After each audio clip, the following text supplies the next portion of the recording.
Big boss വീട്ടിൽ രാവിലെ തന്നെ പ്രശ്നം ആരംഭിച്ചിരിക്കുകയാണ്. ഇപ്പോൾ ചർച്ച ചെയ്തുകൊണ്ടിരിക്കുന്ന പ്രധാനപ്പെട്ട ഒരു വിഷയം, ഈ കഴിക്കുന്ന പാത്രം കഴിച്ചിട്ട് എവിടെയെങ്കിലും ഇട്ടിട്ട് പോയാൽ പോരെ, അതിനകത്തിരിക്കുന്ന എച്ചിൽ വാരി കളയേണ്ട ആവശ്യമുണ്ടോ? അതിന്റെ കാരണം, പാത്രങ്ങൾ കഴുകുവാൻ വേണ്ടി ഒരു ടീമിനെ ആക്കി വെച്ചിട്ടുണ്ട്, ക്ലീനിങ്ങിന് വേണ്ടി ടീമിനെ ആക്കി വെച്ചിട്ടുണ്ട്. അവരല്ലേ ഇതൊക്കെ ചെയ്യേണ്ടത്? ഇതിനൊക്കെ എന്ത് മറുപടിയാണ് പറയേണ്ടത്? ഭക്ഷണം കഴിച്ചാൽ ആ കഴിക്കുന്ന പാത്രം കഴുകി വെക്കണം. അത് കഴുകി വെക്കുക എന്നുള്ളത് അവരവരുടെ ഉത്തരവാദിത്തമാണ്. നിങ്ങളുടെ എച്ചിൽ പാത്രം എന്തിനാണ് മറ്റുള്ളൊരു വ്യക്തിയെ കൊണ്ട് കഴുകിക്കുന്നത്? ഇനി പോട്ടെ, 20 പേരുടെ പാത്രമുണ്ട്. ആ 20 പാത്രങ്ങളും വെസൽ ടീം കഴുകാം എന്ന് സമ്മതിക്കുകയാണ്. നിങ്ങൾ കഴുകണ്ട, അവിടെ കൊണ്ടിട്ടേരെ. പക്ഷെ അറ്റ്ലീസ്റ്റ് നിങ്ങളുടെ ആ എച്ചിലെങ്കിലും വേസ്റ്റ് ബിന്നിനകത്തേക്ക് നിങ്ങൾക്ക് എടുത്തിട്ടിട്ട് പോകാമല്ലോ. അത് പറയുമ്പോൾ അതിനോട് പോലും വിയോജിപ്പ് പുലർത്തുന്ന ആൾക്കാരുണ്ട് എന്നുള്ളതാണ്. രണ്ട് ചേരിയായിട്ട് തിരിഞ്ഞിരിക്കുകയാണ്.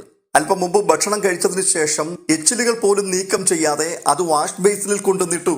ഇത് ആരാണ് ചെയ്തതെന്ന് ചോദിച്ചിട്ട് ആരും തന്നെ മിണ്ടുന്നില്ല. എല്ലാവരും നല്ല പിള്ളകളായിട്ട് നിൽക്കുകയാണ്. അപ്പോൾ ഇത് കണ്ടുപിടിക്കാൻ ബുദ്ധിമുട്ടുള്ളൊരു കാര്യമാണ്.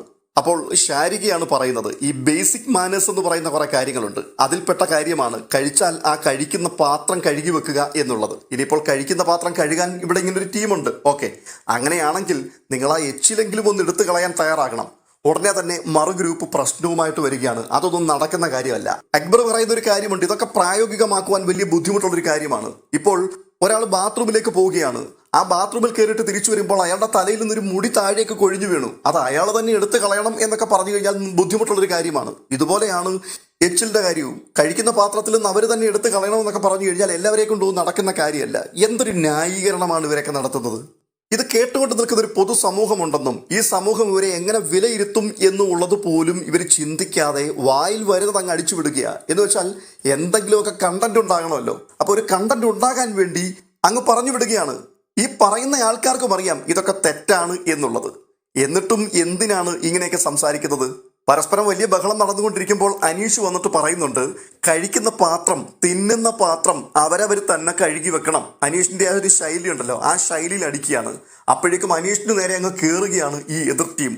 അപ്പോൾ ശാരിക പറയുന്നുണ്ട്, നിങ്ങളാണ് ശരി, ക്യാപ്റ്റൻ പറഞ്ഞതാണ് ശരി, നിങ്ങൾ പറഞ്ഞത് തന്നെയാണ് കറക്റ്റ്.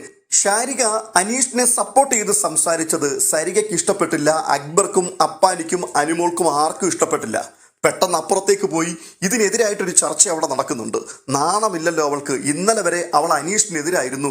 ഇപ്പോൾ നിങ്ങളാണ് ശരി, നിങ്ങളാണ് ശരിയെന്ന് പറഞ്ഞുകൊണ്ട് അയാളെ സപ്പോർട്ട് ചെയ്യുന്നു. ഉടനെ ഉനിൽ പറയുകയാണ്, അവൾക്ക് കാര്യം മനസ്സിലായിട്ടുണ്ട്, അയാൾക്ക് പുറത്ത് സപ്പോർട്ട് ഉണ്ട് എന്നുള്ളത് ഇന്നലത്തെ എപ്പിസോഡ് കൂടി അവൾക്ക് മനസ്സിലായിട്ടുണ്ട്. അതുകൊണ്ടാണ് ഇപ്പോൾ കളം മാറ്റി ചവിട്ടിയിരിക്കുന്നത്.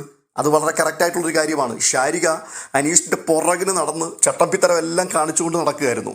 എന്നാൽ ഇന്നലത്തെ എപ്പിസോഡ് പകുതിയായപ്പോഴേക്കും ശാരികയ്ക്ക് കാര്യം പിടികിട്ടി, എന്താണ് പുറത്തുള്ള ജനത്തിന്റെ പൾസ് എന്നുള്ളത്.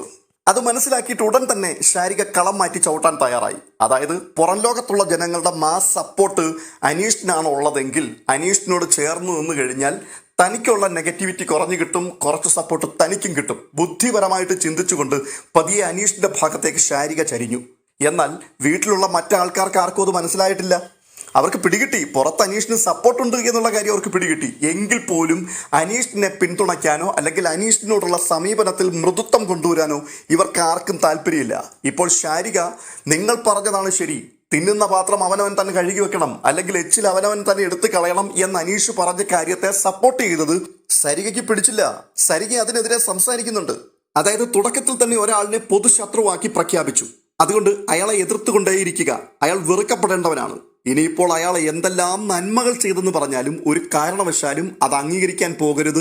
അത് നന്മയാണെങ്കിൽ പോലും അത് കൊള്ളാം എന്ന് പറയാനും പാടില്ല. ഈ ഒരു മനോഭാവമാണ്. ഇവർക്കൊന്നും ഗെയിം കളിക്കാൻ അറിയില്ല, ചുമ്മാതെ വന്നിരിക്കുകയാണ്. എന്തായാലും ഈ വിവരദോഷികൾ എല്ലാവരും കൂടി അനീഷിനെ രാജാവാക്കി തീർക്കുവാൻ തീരുമാനിച്ചതുപോലെയാണ് മുൻപോട്ട് പോകുന്നത്. ജനത്തിന്റെ പൾസ് മനസ്സിലാക്കുവാൻ പോലും കഴിയാത്ത ഒരു കൂട്ടം മണ്ട ശിരോമണികൾ എന്ന് മാത്രമേ പറയുവാൻ കഴിയുകയുള്ളൂ. എന്തായാലും നമുക്ക് കാത്തിരിക്കാം എവിടം വരെ ഇത് പോകുമെന്നറിയാൻ വേണ്ടി.